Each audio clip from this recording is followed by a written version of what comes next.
ওকে, এবার দেখো P X Y কে পি আর আমাদের প্রকাশ করো। ঠিক আছে, পি এক্স ওয়াই কে পি আর প্রকাশ করো। এটা হলো জ্যামিতিক স্থানাঙ্ক, এটা হলো ত্রিকোণমিতিক স্থানাঙ্ক। জ্যামিতিক স্থানাঙ্ক এবং ত্রিকোণমিতিক স্থানাঙ্ক বলেছে পি এক্স ওয়াই কে পি আর আমাদের প্রকাশ করতে, অর্থাৎ জ্যামিতিক স্থানাঙ্ককে ত্রিকোণমিতিক স্থানাঙ্কে প্রকাশ করতে বলেছে। তো আমরা এখান থেকে অবশ্যই এখানে এক্স ওয়াই, এক্স হলো তোমার সন্নিহিত বাহু, ওয়াই হলো তোমার কি বিপরীত বাহু। আর এখান থেকে আমরা সমকোণী ত্রিভুজ আরটা বের করে নেব। পি এক্স এর স্থানাঙ্ক ব্যবস্থাপনায় আর এর ভ্যালু হলো √x square plus Y square. সেখান থেকে আমরা অবশ্যই পি আর এর মান বের করতে পারবো, রাইট? তো এখানে সবচেয়ে বড় কথা হলো থিটা কোণের রেফারেন্স কোণ বের করতে হবে। রেফারেন্স কোণ বের করে তারপরে আমার থিটা কোণটা বের করতে হবে। 180 ডিগ্রি থেকে রেফারেন্স কোণ বিয়োগ করে থিটা কোণটা পেয়ে যাবে। কেমন?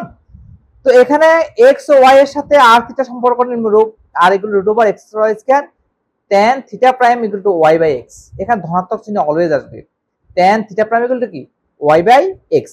তো এখান থেকে আমরা থিটা প্রাইম বের করতে পারবো। আর 180 থেকে থিটা প্রাইম বিয়োগ করলে আমরা কি পেয়ে যাব? রেফারেন্স কোণ পেয়ে যাব। Very simple.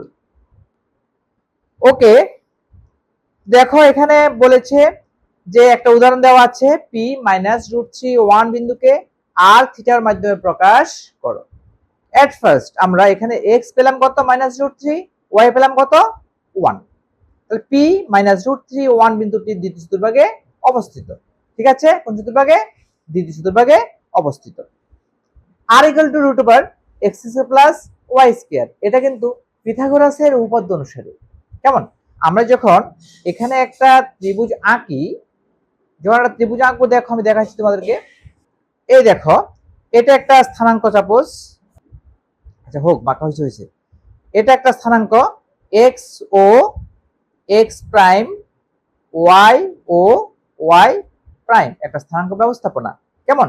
এখানে আমার আমার এই যে একটা বিন্দু P, P suppose x y একটা বিন্দু, আমি যদি এটা যোগ করে দিই, এই যে এই পি বিন্দু যোগ করে দিই এবং এখান থেকে লম্ব আঁকি, এটার উপরে লম্ব আঁকি, তাহলে এটা পি এম। দেখো এটা একটা সমকোণী ত্রিভুজ। ও পি এম এটা কি ত্রিভুজ? সমকোণী ত্রিভুজ। এই কোণটা হলো থিটা। এটা কি? থিটা। এটা থিটা। এই ক্ষেত্রে থিটা যাহা, থিটা প্রাইমও তাহা। সূক্ষ্মকোণের ক্ষেত্রে রেফারেন্স কোণ যত, আমার ত্রিভুজটি এখানে সূক্ষ্মকোণটাও তত। সূক্ষ্মকোণ রেফারেন্স কোণ একই হবে, সূক্ষ্মকোণ এবং তার রেফারেন্স কোণ কি হবে? সেম হবে, রাইট? তো এখানে tan থিটা ইকুয়াল টু কি? আমরা এই যে y বাই x লিখতে পারবো। ওকে, r সমান কি হবে? এটা হলো তোমার y, এটা হলো x। হ্যাঁ, r সমান হবে √x square plus y square. এটা তোমরা জানো, তারপর তোমাদের একটু দেখালাম জাস্ট। ওকে, তো এখানে দেখো তাহলে এখানে কি হচ্ছে? এই যে এখানে r equal to √x square plus y square equal to -2 whole square plus 1। এখানে -2 হোল স্কয়ার না দিয়ে শুধু 2 স্কয়ার লিখতে হবে। -2 যে কথা, 2 স্কয়ার একই কথা। এই স্কয়ারের ক্ষেত্রে শুধু 2 স্কয়ার লিখতে পারো, কোনো সমস্যা নেই। 2 square plus 1 square equal to √5।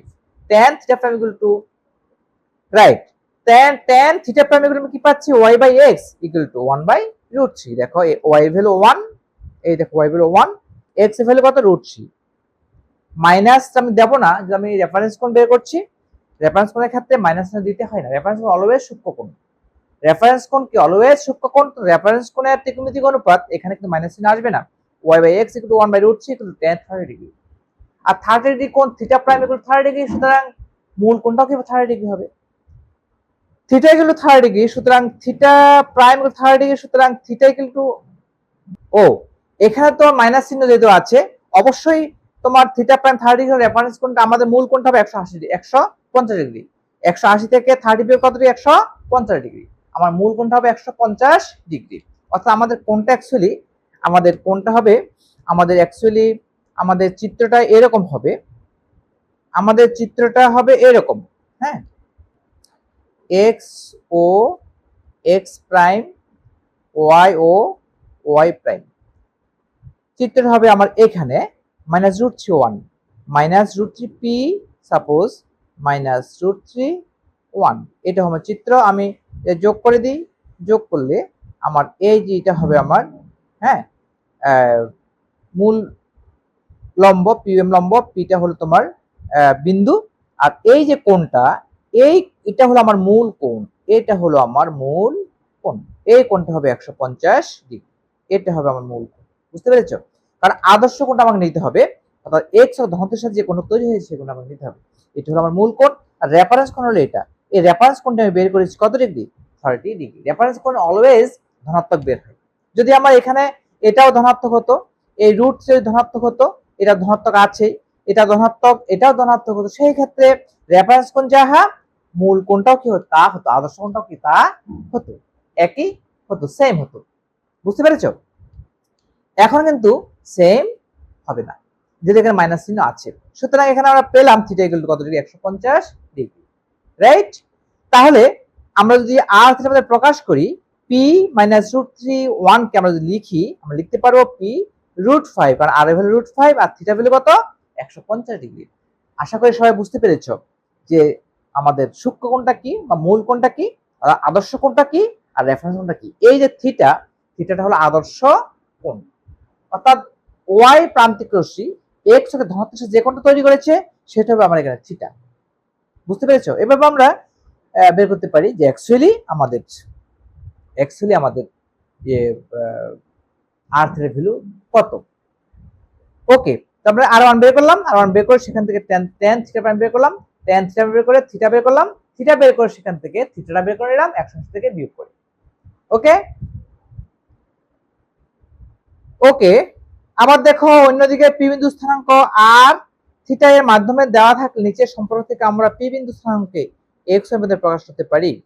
ওকে, আমার x equal to r cos theta, Y equal to R sine theta. যদি পি বিন্দু স্থানাঙ্ক ত্রিভুজ স্থানাঙ্ক দেওয়া থাকে আর থিটা মধ্যে দেওয়া থাকে, তাহলে এক্স ইকুয়াল টু হবে R cos theta, Y equal to R sine theta. বুঝতে পারছো? এক্স আর এর সাথে রিলেশন হলো কস থিটা সম্পর্ক, ওয়াই আর এর সাথে রিলেশন হলো সাইন থিটার সম্পর্ক, রিলেশন। আমরা জানি cos θ equal to x by r, হ্যাঁ, সন্নিহিত বাহু বাই অতিভুজ, আর sin θ equal to বিপরীত বাহু বাই অতিভুজ। সেই কারণে x equal to r cos θ, y equal to r sin θ। Cross multiplication করলে আমরা পাবো x equal to, দেখো আমরা যদি ক্রস মাল্টিপ্লিকেশন করি, এখানে যদি লিখি যে x by r equal to cos θ, তাহলে আমরা কি পাচ্ছি? x equal to আমি পাচ্ছি আর cos থিটা। একইভাবে আমরা লিখতে পারি যে y by r equal to sine theta.